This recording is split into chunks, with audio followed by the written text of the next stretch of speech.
Existe un sufrimiento que carece de etiqueta en cualquier lengua, pero que millones de mujeres experimentan en este preciso instante.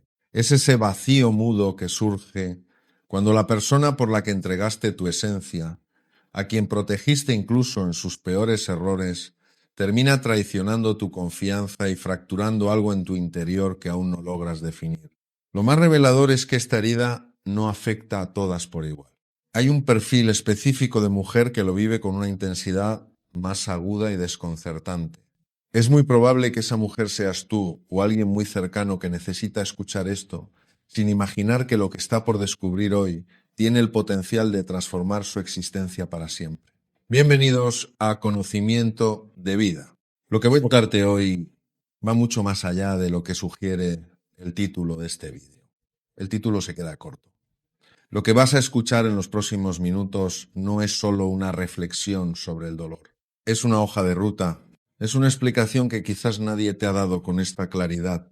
Es la diferencia entre quedarte atrapada en ese dolor para siempre o entender exactamente qué está pasando en tu interior, por qué reaccionas como reaccionas y, lo más importante, qué puedes hacer con todo eso para salir no solo recuperada, sino transformada. Y si eres hombre vas a comprender lo que hiciste. Vas a ver lo que nunca debes repetir y vas a entender cuál es el error que cometiste, quizás sin darte cuenta. Y hay algo más. Hay una trampa en la que caen casi todas las mujeres buenas después de ser heridas. Una trampa invisible, casi imperceptible, que parece una virtud, pero que en realidad las destruye por dentro. Vamos a hablar de esa trampa más adelante en este vídeo, porque si no la conoces, puedes pasarte años cometiendo ese error sin darte cuenta. Así que quédate, porque eso que te voy a contar al final es lo más importante de todo lo que hoy escucharás. Si este tipo de contenido te ayuda, suscríbete al canal y activa la campanita. Es gratis y puede que sea la mejor decisión que tomes hoy. Antes de hablar de lo que pasa después de la herida, necesito que nos detengamos un momento en algo que parece obvio, pero que en realidad muy poca gente ha pensado con profundidad. ¿A qué nos referimos cuando hablamos de una buena mujer? Porque ese concepto, esa etiqueta, encierra mucho más de lo que parece. Cuando digo una buena mujer, no estoy hablando de una mujer perfecta, no estoy hablando de una mujer que no comete errores, estoy hablando de una mujer que ama con autenticidad, que entrega con generosidad, que cuida con una profundidad que a veces ella misma no llega a comprender del todo. Una mujer que cuando decide estar en una relación está de verdad, no a medias, no con un pie dentro y otro fuera completamente. Estas mujeres tienen algo que las hace extraordinarias y al mismo tiempo vulnerables. Tienen una capacidad enorme para ver el potencial en las personas. Ven lo que otros no ven. Ven al hombre que podría ser, no solo al hombre que es. Y eso que en otro contexto sería un regalo en las relaciones amorosas, puede convertirse en una fuente de un sufrimiento enorme porque esa mujer invierte. Invierte tiempo, energía, amor, paciencia, tolerancia, comprensión. Construye. Y cuando esa construcción se derrumba, cuando ese hombre al que amó y en quien creyó la falla, la traiciona, la abandona o simplemente no está a la altura de lo que ella le dio, el golpe es diferente, es más profundo que para otras personas. Y no porque sea más débil, sino precisamente porque había puesto más. Existe una confusión muy común que quiero que entiendas desde ahora mismo. Muchas personas asocian el hecho de sufrir mucho con ser débil, y es exactamente al revés. Cuando una mujer buena sufre de manera intensa después de ser herida, eso no es señal de debilidad, es el precio de haber amado con autenticidad. Es la marca de quien estuvo presente de verdad. Pero eso no significa que ese sufrimiento deba durar para siempre ni que no tenga solución. Y eso es exactamente lo que vamos a explorar juntos hoy. Hay algo que ocurre en el interior de estas mujeres después de recibir una herida profunda que muy poca gente conoce y que cuando lo descubres cambia completamente la forma en que ves todo lo que te ha pasado. Lo vamos a ver en detalle paso a paso. Quédate. Cuando una buena mujer es herida, lo primero que siente no es siempre lo que uno podría esperar, no es necesariamente rabia. no es en muchos casos un llanto descontrolado inmediato. Lo primero que siente, en la mayoría de los casos que he visto en consulta a lo largo de décadas de trabajo, es una confusión profunda y desconcertante. Es como si el mundo de repente dejara de tener sentido, como si las reglas del juego que ella pensaba conocer resultaran ser otras completamente distintas, como si mirara hacia atrás y se preguntara ¿qué fue real? ¿Qué fue verdad cuando empezó todo esto? Lo vi y no quise verlo. Fui ciega, fui ingenua. Estas interrogantes resultan demoledoras, no por la ausencia de respuestas, sino porque en medio de la crisis la mente es incapaz de razonar con serenidad. Se encuentra en un estado de supervivencia absoluta, intentando asimilar un golpe para el que nadie nos entrena. Recuerdo una paciente que atendí hace tiempo, una profesional de unos 40 años, sumamente capaz y con una vida aparentemente bajo control. Tras 7 años de relación con alguien a quien consideraba el amor de su vida, sufrió una ruptura abrupta y cruel. Lo que ella experimentaba no era el dolor convencional. Lo describía como un estruendo incesante en su mente, un zumbido perturbador que le impedía procesar cualquier tipo de realidad. Lo que esa mujer estaba experimentando tiene un nombre en psicología, es el estado de disonancia cognitiva aguda combinado con duelo. Es decir, su mente estaba intentando reconciliar dos realidades que no encajaban: la historia que ella había construido durante 7 años y la nueva realidad que se le presentaba de golpe. Y eso genera un tipo de sufrimiento que es casi físico. Pero aquí viene algo que muy poca gente sabe y que es fundamental entender. Ese estado de confusión inicial no es una señal de que algo está mal contigo. Es una respuesta completamente normal y esperable ante una pérdida significativa. El problema no es que lo sientas. El problema es cuando te quedas ahí atrapada en esa confusión sin encontrar la salida. Y hay una razón muy concreta por la que las mujeres buenas tienden a quedarse más tiempo en esa fase. Una razón que tiene que ver con algo muy específico de su manera de amar, y eso lo vamos a ver justo ahora. Hay una pregunta que me hacen constantemente en consulta, en conferencias, en cartas que recibo de personas de todas partes. La pregunta es esta: ¿por qué si yo sé que esa relación me hacía daño? ¿Por qué si sé que ese hombre no era bueno para mí, sigo sin poder soltar? Es una pregunta honesta y valiente y merece una respuesta honesta. La razón por la que las mujeres buenas tardan más en soltar no tiene que ver con falta de inteligencia, no tiene que ver con falta de autoestima, aunque a veces se presente junto a eso. Tiene que ver con algo que está en el centro mismo de su forma de amar, la inversión emocional. Existe en psicología un concepto que se llama la falacia del costo hundido. Es un término que viene originalmente de la economía, pero que se aplica perfectamente a las relaciones humanas. La idea es esta: cuanto más hemos invertido en algo, más difícil nos resulta abandonarlo. Incluso cuando racionalmente sabemos que seguir invirtiendo no tiene sentido, porque abandonarlo significa reconocer que toda esa inversión se perdió. Y una mujer buena que ha dado todo, que ha invertido años, energía, amor, que ha construido sueños, que ha hecho planes, que ha imaginado un futuro, no está solo dejando a una persona cuando termina una relación, está dejando también una versión de sí misma. Está dejando la mujer que era dentro de esa relación. Está dejando todos esos futuros imaginados que ya nunca van a ser. Eso es muchísimo más de lo que parece desde fuera. Y por eso cuando alguien desde afuera dice: pero si no te trataba bien, ¿por qué no lo dejaste antes? La pregunta, aunque venga con buena intención, revela una incomprensión profunda de lo que está en juego. Soltar no es solo dejar a una persona, es hacer duelo de una vida entera que existió en tu imaginación y en tu corazón, aunque nunca llegara a ser completamente real. Y hay algo todavía más importante que quiero que entiendas aquí.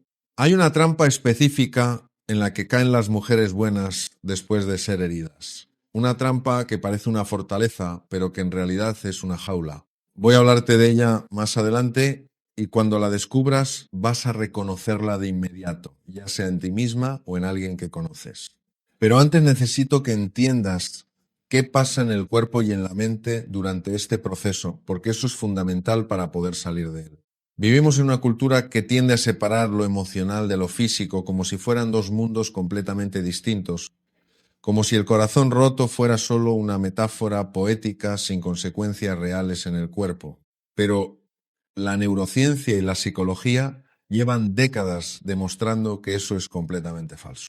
Cuando experimentamos una pérdida emocional significativa en el cerebro, se activan las mismas regiones que se activan ante el dolor físico. No es una metáfora, es biología. El rechazo, la traición, el abandono activan el sistema de alarma del organismo de una manera casi idéntica como lo haría una amenaza física. El cortisol se dispara. El sistema inmune se debilita. El sueño se fragmenta. El apetito se desregula. La concentración desaparece. Por eso, una mujer que acaba de ser herida emocionalmente no está siendo dramática cuando dice que no puede dormir, que no puede comer, que siente que el pecho le duele físicamente. No está exagerando, está describiendo con precisión lo que le ocurre a un organismo que está procesando un trauma. Y aquí viene algo que me parece importante decirte. Si estás pasando por esto ahora mismo, lo que sientes tiene sentido, tiene una explicación. No eres débil, no eres exagerada, no estás loca. Tu cuerpo y tu mente están haciendo exactamente lo que tienen que hacer ante un impacto de esta magnitud. El problema no es que sientas eso. El problema es cuando creemos que el único camino es esperar a que pase solo, porque no siempre pasa solo. Y aunque pasara solo, el tiempo que se tarda puede ser mucho más largo de lo necesario si no sabemos qué estamos haciendo con ese dolor. Hay una diferencia fundamental entre vivir el dolor y quedarse atrapada en él. Vivir el dolor es necesario, es parte del proceso. Negarlo, saltárselo, anestesiarlo, solo hace que reaparezca más tarde y con más fuerza. Pero quedarse atrapada en él, darle vueltas en círculo, rumiarlo de manera obsesiva sin encontrar salida, eso no es procesar, eso es sufrir sin dirección. Entonces, ¿cómo se hace la diferencia? ¿Cómo se transita el dolor sin quedarse atrapada en él? Eso lo vamos a ver ahora con cosas concretas que puedes empezar a aplicar desde hoy mismo. Pero antes déjame terminar de explicarte el proceso completo, porque entenderlo te va a dar una perspectiva que por sí sola ya es terapéutica. Hay un camino que recorre casi toda mujer buena después de recibir una herida profunda en el amor. No es un camino idéntico para todas, claro que no, pero hay una secuencia que se repite con una regularidad sorprendente y que cuando la conoces de antemano te permite navegar por ella de una manera mucho más consciente. La primera fase es la que ya describimos, el impacto y la confusión, esa neblina inicial donde todo parece irreal, donde el cerebro está intentando procesar algo para lo que no estaba preparado. Después viene algo que muchas mujeres no esperan, la fase de la búsqueda de sentido. Es esa etapa en la que la mente se vuelve casi detective, repasa conversaciones, busca señales que no vio, analiza momentos con una lupa que antes no tenía, se hace preguntas que empiezan siempre de la misma manera. ¿Y si yo hubiera, por qué no me di cuenta? ¿Qué hice mal? Esta fase tiene una función. Es la mente tratando de encontrar control en una situación donde sintió que lo perdió completamente. Porque si yo encuentro la razón, si yo identifico mi error, entonces en teoría podría haberlo evitado. Y si podría haberlo evitado, entonces tengo poder sobre lo que me pasa. Es una lógica comprensible. El problema es que muy frecuentemente conduce a la autoculpa. Y la autoculpa, cuando no está basada en una reflexión honesta, sino en el pánico emocional, es devastadora. Hay una diferencia enorme entre responsabilizarse honestamente, que es sano y necesario, y culparse de manera indiscriminada, que es una forma de castigarse sin proceso. Una mujer que acaba de ser herida no puede hacer un análisis sereno y objetivo de su propia responsabilidad en la relación mientras todavía está en el impacto. Ese análisis necesita distancia, necesita calma, necesita que el sistema nervioso se haya calmado lo suficiente como para pensar con claridad. Luego viene una fase que muchas personas no se esperan y que cuando aparece puede resultar bastante desconcertante. La ira puede aparecer muy tarde, mucho después de lo que uno esperaría. Y cuando aparece puede sentirse desproporcionada, fuera de lugar, incluso vergonzosa. Muchas mujeres me han dicho que se sentían avergonzadas de su propia ira, como si no tuvieran derecho a ella. Quiero ser muy claro en esto. La ira después de una traición o una herida profunda no es una señal de falta de madurez. No es algo de lo que avergonzarse. Es una respuesta legítima e incluso necesaria. La ira nos dice que algo que nos importaba fue dañado. La ira tiene energía y esa energía bien encaminada puede ser una fuerza poderosa para el cambio. El problema no es sentir ira. El problema es cuando la ira se convierte en el único estado disponible, cuando se instala de manera permanente y no permite que el proceso avance. Eso ya no es ira sana, es ira estancada y tiene consecuencias muy concretas en la salud y en la vida de la persona que la lleva consigo. Después de la ira, cuando se transita de manera honesta, viene algo precioso.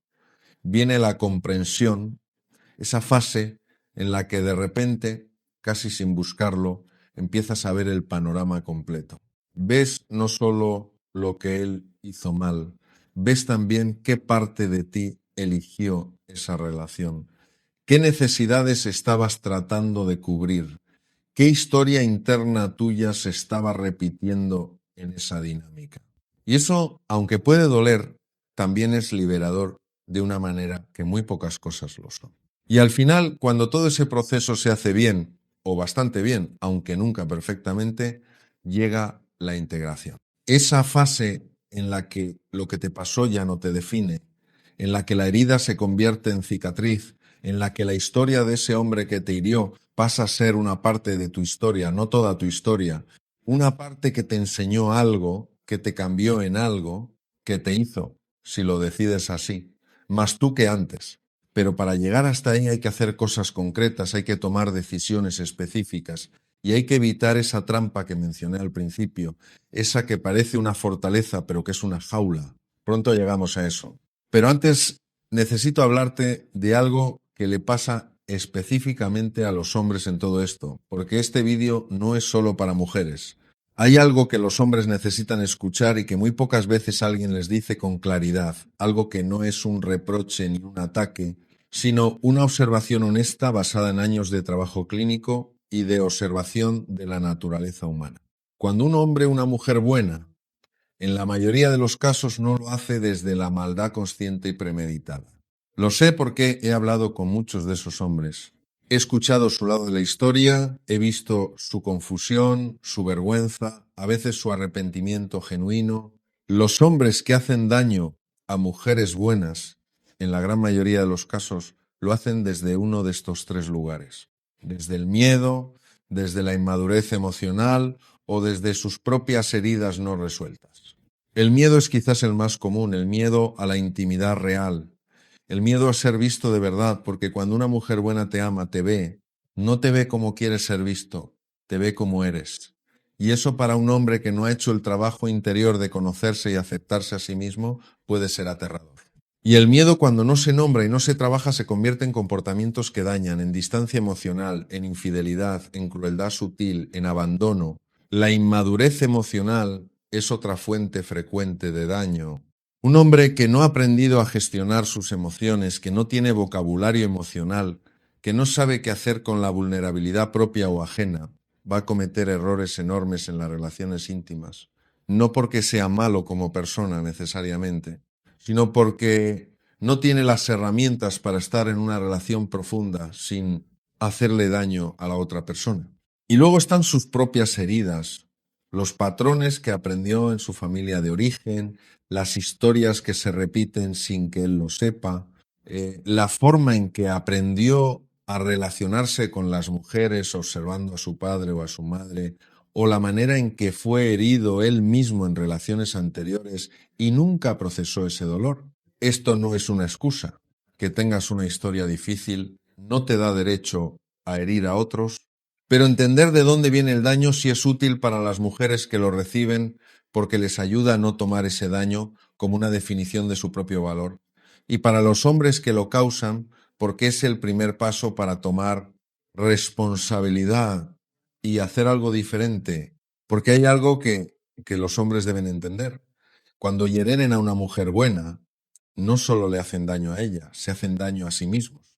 Pierden a alguien que los amaba de verdad, que estaba dispuesta a darles lo mejor de sí misma. Y eso, aunque en el momento puede no sentirse así, es una pérdida enorme. Una pérdida que muchos hombres solo llegan a comprender mucho tiempo después, cuando ya no hay nada que hacer. Y hay algo más, algo que tiene consecuencias que van mucho más allá de la relación en cuestión. Cuando un hombre hiere repetidamente a mujeres buenas sin hacer el trabajo interior, sin confrontar sus miedos y sus heridas, ese patrón se repite y cada vez que se repite se vuelve más difícil de romper porque el patrón se refuerza, las defensas se vuelven más gruesas, la capacidad para la intimidad real se va reduciendo hasta que un día ese hombre se encuentra solo, sin entender muy bien cómo llegó hasta ahí.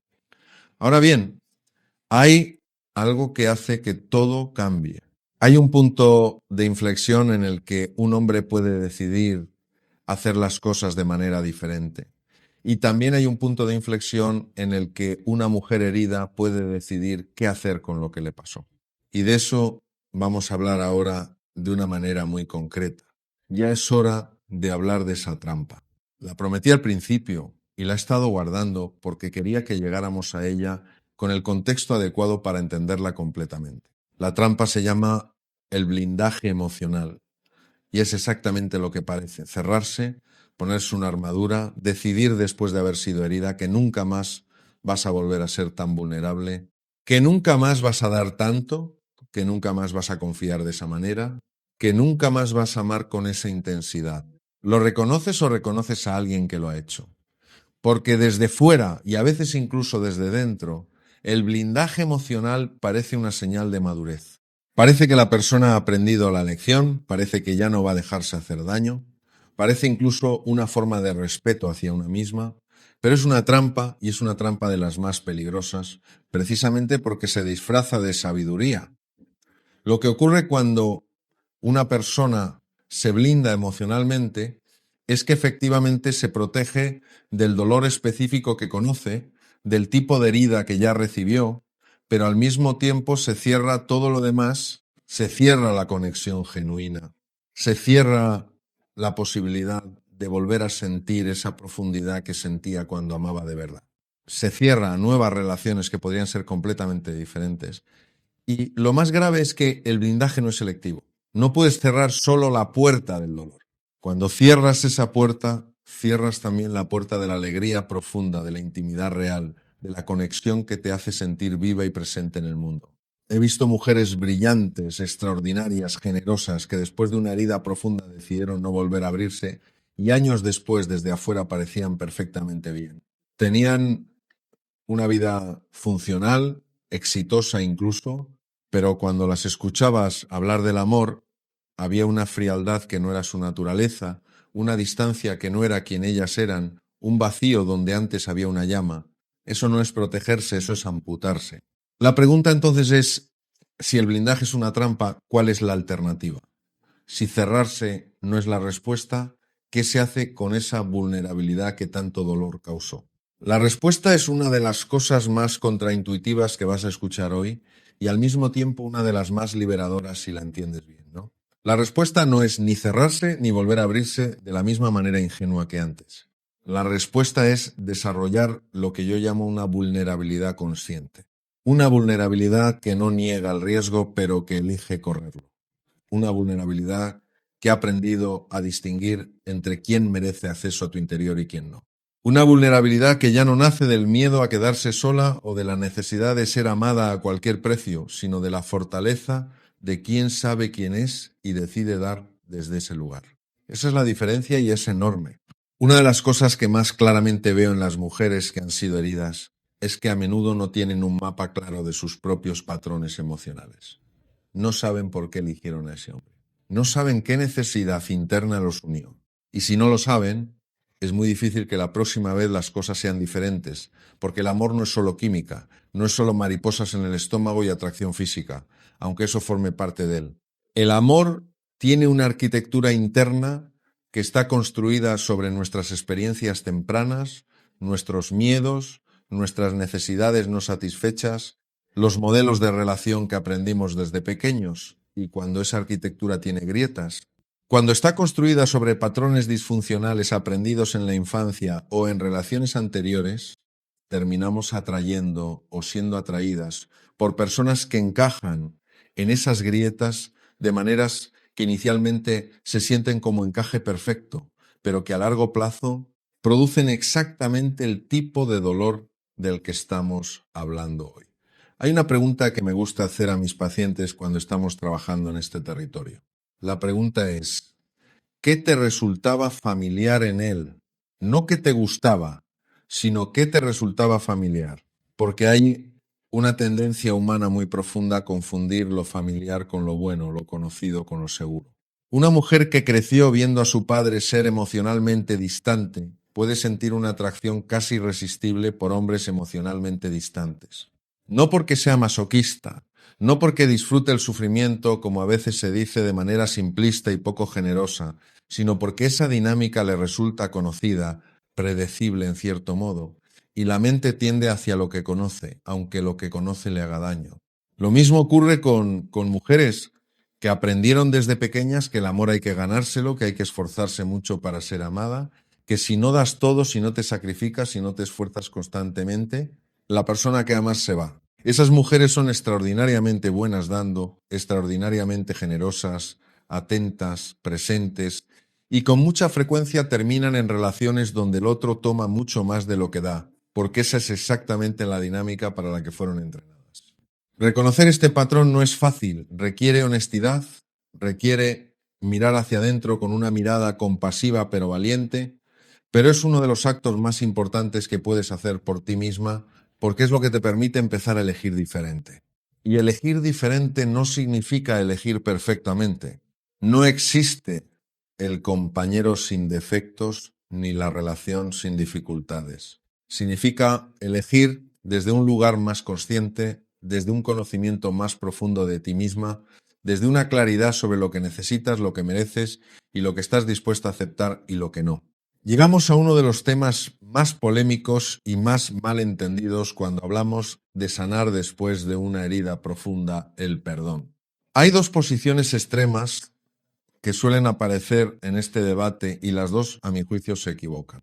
La primera posición dice, tienes que perdonar para poder sanar, que si no perdonas, el rencor te va a comer por dentro, que el perdón es para ti, no para él. Y hay una parte de verdad en eso, pero también una simplificación peligrosa. La segunda posición dice, no le debes nada a quien te hizo daño, no tienes que perdonar absolutamente nada, y quien te diga lo contrario te está pidiendo que te humilles.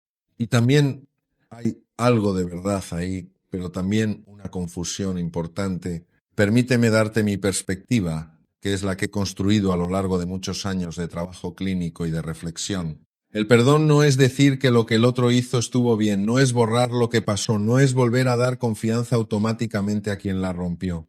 No es continuar la relación, no es fingir que no ocurrió nada. Y tampoco es algo que se debe hacer en ningún plazo determinado ni por presión externa. El perdón, cuando es verdadero y no forzado, es un proceso interno de liberación. Es soltar la carga que representa llevar el peso del rencor. Es dejar de darle al pasado y a esa persona un poder sobre tu presente que ya no merecen tener. Es recuperar tu propia energía que estaba ocupada en mantener viva la historia de lo que te hicieron. Y lo más importante, el perdón no es un acto único, no es una decisión que se toma una vez y se acaba. Es un proceso que a veces lleva mucho tiempo, que tiene avances y retrocesos, que un día parece completamente alcanzado y al día siguiente puede volver a sentirse lejos. Eso es normal, eso es humano. Lo que sí puedo decirte con certeza es que existe una diferencia enorme en la calidad de vida entre una persona que lleva consigo el peso del rencor durante años y una persona que en su propio tiempo y a su propia manera ha encontrado la manera de soltar esa carga. La segunda, vive con más libertad, tiene más energía, tiene más espacio interior para lo bueno que puede llegar. Pero atención, soltar no significa olvidar. La memoria de lo que ocurrió tiene una función, te protege, te ayuda a reconocer señales, te permite tomar mejores decisiones en el futuro, El objetivo no es borrar el mapa, sino aprender a leerlo correctamente. Y aquí quiero decirte algo que quizás nadie te ha dicho todavía. También es posible perdonar sin tener un cierre, sin que el otro pida disculpas, sin una conversación final donde todo quede explicado, sin que él reconozca nunca lo que hizo. El perdón real, el que de verdad libera, ocurre completamente dentro de ti, sin necesitar que el otro haga absolutamente nada. Eso es poderoso porque significa que tu liberación no depende de él, no depende de que él cambie, de que madure, de que un día te llame y te diga que se equivocó. Tu liberación está completamente en tus manos y eso, aunque al principio puede parecer una carga, en realidad es lo más liberador que existe. Hemos hablado mucho de lo que pasa, de por qué pasa y de cómo se entiende, pero sé que hay algo que me quieres preguntar desde hace rato. ¿Y qué hago yo con todo esto? ¿Qué hago en concreto en mi vida a partir de ahora? Eso es exactamente lo que vamos a ver ahora y quiero hacerlo de manera directa y práctica, hablándote a ti, a la persona que está escuchando esto ahora mismo. Lo primero que necesitas hacer, y esto puede sonar simple, pero no lo es darle permiso a tu dolor para existir. No lo tapes. No lo anestesies con actividad frenética, con alcohol, con relaciones nuevas que en realidad son solo una distracción, con trabajo excesivo. El dolor que no se vive, como ya dije antes, vuelve más tarde y más fuerte. Necesitas tiempo y espacio para sentir lo que sientes. Eso no significa que te quedes paralizada indefinidamente. Significa que te permitas un periodo consciente de duelo donde puedas estar contigo misma con honestidad, donde puedas llorar si necesitas llorar, donde puedas estar enojada si estás enojada, donde puedas estar triste si estás triste, sin juzgarte, sin decirte que ya deberías estar mejor. Lo segundo, y esto es fundamental, es romper el aislamiento. Las mujeres heridas tienen una tendencia a no querer hablar porque sienten que molestan, que aburren, que son demasiado, que los demás ya están cansados de escuchar lo mismo.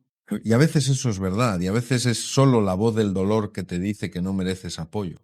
Necesitas a alguien con quien hablar, una amiga de confianza, un familiar, un profesional, alguien que pueda escucharte sin juzgarte y que no te diga simplemente lo que quieres escuchar, sino lo que necesitas escuchar. Ese apoyo no es un lujo, es una necesidad reacción. Lo tercero es empezar a recuperar la relación contigo misma. Y aquí hay algo concreto que puedes hacer. Recupera las cosas que dejaste de hacer por esa relación. Todos los pequeños abandonos de uno mismo que se van acumulando en una relación que no funciona bien, las actividades que dejaste, los amigos a los que te fuiste alejando, los proyectos que postergaste, los sueños que pusiste en pausa, empieza a recuperarlos uno por uno, sin prisa, pero sin pausa, porque cada vez que recuperas algo que era tuyo, estás recuperando también un pedazo de ti misma. Lo cuarto, y esto es algo que a muchas personas les resulta difícil de aceptar, busca ayuda profesional si lo necesitas. No hay ningún mérito en sufrir más de lo necesario ni en creer que debes poder con todo sola. Un buen proceso terapéutico puede ahorrarte años de sufrimiento innecesario y puede darte herramientas que de otra manera tardarías mucho tiempo en construir sola. Y lo quinto, que es también lo que más cuesta y lo más transformador de todo, es empezar a hacerte las preguntas difíciles. No las preguntas que van hacia él, no las que empiezan con por qué él hizo esto, sino las preguntas que van hacia adentro. ¿Qué necesitaba yo que buscaba en esa relación? ¿Qué señales ignoré porque no quería verlas? ¿Qué historia mía se estaba repitiendo en esa dinámica? ¿Qué quiero yo realmente en una relación? No lo que creo que debería querer o lo que otros esperan de mí, sino lo que yo de verdad necesito para estar bien. Esas preguntas no tienen respuesta inmediata y eso está bien. El simple hecho de empezar a hacérselas ya es un movimiento en la dirección correcta. Quiero detenerte aquí un momento. Quiero que dejes de hacer lo que estás haciendo, que te pongas cómoda, que respires y que escuches esto con toda tu atención. Porque lo que voy a decirte ahora es algo que sé que ya has escuchado antes en alguna canción, en algún libro de alguna amiga, pero quizás no lo has escuchado de esta manera y quizás hoy en este momento estás en un lugar donde puedes escucharlo de verdad. Tu valor como persona no estaba en esa relación. No dependía de si él te elegía o no te elegía, no dependía de si te quedaba o se iba, no dependía de si reconocía lo que tenías o era demasiado ciego, demasiado cobarde para hacerlo. Hay una confusión muy dolorosa que ocurre en las personas que han sido heridas en el amor. Confunden el rechazo de una persona con una evaluación objetiva de su propio valor, como si el hecho de que ese hombre te fallara dijera algo verdadero sobre quién eres tú, y no lo dice en absoluto. Lo que él hizo o no hizo, lo que fue capaz o no fue capaz de darte, habla de él, de su historia, de sus miedos, de su madurez emocional, de sus heridas propias. No habla de ti, o al menos no habla de ti de la manera en que el dolor te hace creer que habla.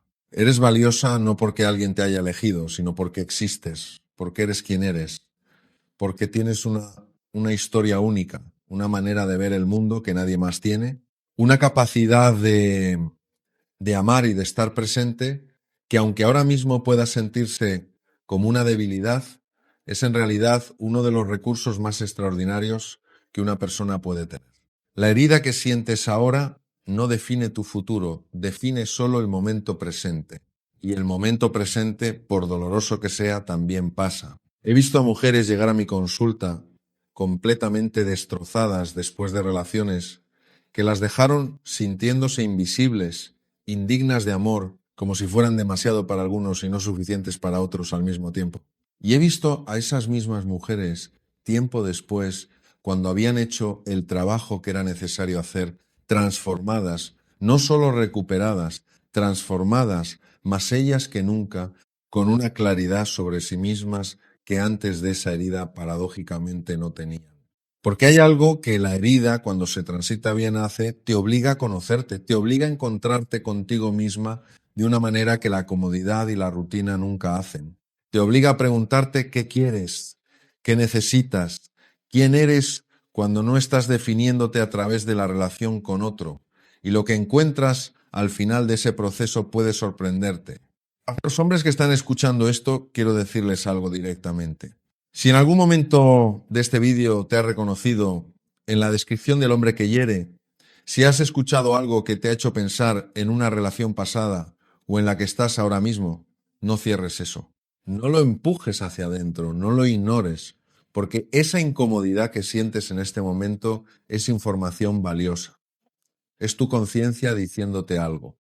Y tienes dos opciones con esa información: ignorarla y seguir repitiendo los mismos patrones, o escucharla y hacer algo diferente.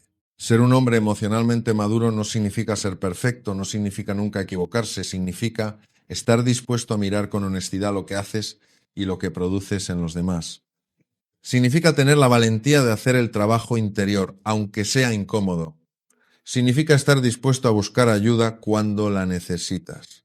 La cultura en la que vivimos, en España, en México, en Argentina, en toda América Latina, sigue transmitiendo a los hombres desde pequeños mensajes muy dañinos sobre lo que significa ser hombre, que los hombres no lloran, que los hombres no tienen miedo, que la vulnerabilidad es debilidad, que hablar de emociones es cosa de otros. Y esos mensajes producen exactamente el tipo de hombres del que hemos estado hablando hoy. Hombres que no saben qué hacer con lo que sienten, que no tienen vocabulario para su propio mundo interno, que cuando una relación les exige una profundidad emocional para la que no están preparados, reaccionan con distancia, con evasión, con comportamientos que dañan. Cambiar eso requiere valentía, más valentía, a mi juicio, que cualquier cosa que la cultura tradicional de la masculinidad considera valiente. Requiere sentarse frente a uno mismo y mirarse sin escapatoria. Requiere hacer terapia si es necesario, leer, reflexionar, hablar con personas de confianza sobre lo que realmente sientes y no solo sobre lo que haces o lo que tienes. Y hay algo que los hombres deben entender sobre las consecuencias de no hacer ese trabajo. No solo dañan a las mujeres que están a su lado, se dañan a sí mismos, se quedan solos o peor, acompañados de una soledad que la presencia de otra persona no llena. Se pierden la experiencia de lo que puede ser una relación verdaderamente íntima y profunda. Y eso es una pérdida enorme. Un hombre que ha hecho el trabajo interior, que se conoce a sí mismo, que sabe gestionar sus emociones, que puede estar presente de verdad en una relación, ese hombre es capaz de algo que muy poca gente tiene el privilegio de experimentar. Una relación donde dos personas realmente se ven, se conocen y se eligen desde la libertad y no desde el miedo. Ese es el objetivo. No la perfección, sino el encuentro real. Y ese encuentro solo es posible cuando ambas partes han hecho el trabajo de conocerse a sí mismas. Llegamos al final de este recorrido, o mejor dicho, llegamos al principio de uno. Porque todo lo que hemos hablado hoy no es el final de ninguna historia, es el principio de una nueva. Y esa nueva historia, lo que viene a partir de aquí depende de lo que tú decidas hacer con lo que has escuchado. Hay una pregunta que me gustaría que te llevaras contigo, una sola. No te pido que respondas ahora mismo, te pido que la dejes rondar por tu cabeza estos días, que la dejes instalarse y que veas qué te dice cuando la escuches en silencio. La pregunta es, ¿qué clase de mujer, de persona quiero ser al otro lado de este dolor? No, ¿quién quieres que sea él? No cómo quieres que las cosas hubieran sido diferentes, sino quién quieres ser tú al otro lado, porque eso, solo eso está completamente en tus manos. He visto la transformación que ocurre cuando una persona decide conscientemente trabajar con su dolor en lugar de huir de él. He visto mujeres que llegaron rotas y salieron enteras. No las mismas que entraron, no exactamente porque las experiencias nos cambian, pero enteras, con una profundidad y una claridad sobre sí mismas que antes no tenían, con una capacidad para el amor que no estaba disminuida, sino enriquecida por lo que habían transitado. El dolor que sientes y lo transitas con conciencia, si no huyes de él y no te quedas atrapada en él, puede convertirse en el mayor maestro que hayas tenido. Puede enseñarte sobre ti misma más de lo que años de vida cómoda y sin sacudidas podrían enseñarte jamás. Eso no significa que el dolor sea bueno ni que debas estar agradecida de haberlo sufrido. Significa que tienes algo con que trabajar que no fue en vano, que puede transformarse en algo que te haga crecer, que te haga más tú, que te acerque a la vida y a las relaciones que de verdad quieres tener. Y la trampa de la que hablamos, el blindaje emocional, ese cerrarse por miedo a volver a sufrir, eso ahora ya lo conoces. Ahora, cuando aparezca, cuando sientas ese impulso de construir un muro, vas a saber que ese no es el camino, que el camino es la vulnerabilidad consciente, aprendida, elegida, no la ingenuidad de antes, pero tampoco la armadura que no te deja vivir. Mereces amar y ser amada de verdad. Mereces una relación donde no tengas que ser menos de lo que eres para que el otro se sienta bien, donde no tengas que reducirte, callarte, aguantar lo que no se debe aguantar, donde puedas dar lo que eres capaz de dar y recibir lo que necesites recibir. Eso existe. No es un ideal imposible. Es lo que ocurre cuando dos personas que se conocen a sí mismas y han hecho su propio trabajo interior se encuentran y deciden construir algo juntas desde ese lugar. Y tú te mereces eso. Si llegaste hasta aquí, si estuviste con este vídeo desde el principio hasta el final, quiero que sepas algo. Eso dice mucho de ti. Dice que estás buscando, que estás dispuesta a mirar, que no quieres solo distracción, sino comprensión real. Y eso en sí mismo ya es un acto de valentía. Antes de que sigas con tu día, quiero pedirte 3 cosas pequeñas que para este canal significan mucho y que no te llevan más que un par de segundos. La primera, si este vídeo te ha ayudado, si algo de lo que has escuchado hoy ha resonado contigo, si sientes que ha encendido algo en tu interior o que ha puesto en palabras algo que llevabas tiempo sintiendo sin saber cómo, nombrarlo, dale me gusta. Ese gesto pequeño le dice al algoritmo que este tipo de contenido vale la pena y nos ayuda a llegar a más personas que quizás necesitan escuchar exactamente esto en este momento de su vida. La segunda, suscríbete al canal si todavía no lo has hecho y activa la campanita de notificaciones para que no te pierdas los próximos vídeos. Aquí hablamos de psicología, de relaciones, de crecimiento personal, de todo aquello que nos hace más humanos y más conscientes de nosotros mismos. Hay mucho más por venir y no querrías perdértelo. Y la tercera, y esta es la que más me importa, deja un comentario. Cuéntame qué parte de este vídeo te llegó más. Cuéntame si te has reconocido en alguna de las descripciones. Cuéntame qué sientes tú sobre todo esto. Comparte tu historia si quieres, aunque sea brevemente, porque los comentarios de esta comunidad no son solo datos. Son personas reales compartiendo sus experiencias reales. Y eso crea algo que ningún algoritmo puede crear. Conexión genuina entre personas que están transitando caminos parecidos y que se hacen compañía aunque no se conozcan. También, si conoces a alguien que necesita escuchar esto, una amiga, una hermana, alguien que está pasando por una situación difícil ahora mismo, comparte este vídeo con ella. A veces las palabras que más necesitamos escuchar no llegan por sí solas. A veces necesitan que alguien nos las acerque. Y para terminar, una última cosa que quiero que te lleves, sin importar los sucesos del pasado, la profundidad de tu herida o el tiempo que lleves arrastrando esa carga, la recuperación es una posibilidad real para todos, sin excepciones de historia o circunstancia. El camino puede ser pausado, complejo y presentar altibajos, pero la transformación es viable. Al intentar comprender tu situación actual, ya has dado el paso más decisivo. Ese es el origen de todo cambio. Prioriza tu bienestar y nos vemos en el próximo vídeo.